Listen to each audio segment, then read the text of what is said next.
માણસ ઉઠે એટલે એક નવું રોજ સપનું જોતું હોય છે કે આ સપનું મારું ચાણે પાર પડશે, ચાણે પાર પડશે. એકીદાને પાર નહીં પડી જતું, એના માટે કઠોર પરિશ્રમ કરવો પડે.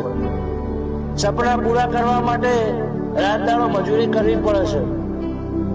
અને અમારા દેવનો ભેગો હંગાત હોય, અમારે કોઈ રોમ મારી વિહત હોય, કોઈ મેરડી હોય, ચેહરભાઈ હોય, એવી માતાનો હંગાત હોય લાલા ભુવા, તો તમારા સપના પૂરા થાય છે. બાકી તમે અમને દેવના હુકમીને હોઈ જાઓ કે આ ગોદરું ઉઠીને હોઈ જાઉં છું, મને મારા સપનામાં આવજે ને સપના પૂરા કરજે, તો ના મેળાવો. એના માટે મજૂરી કરવી પડે.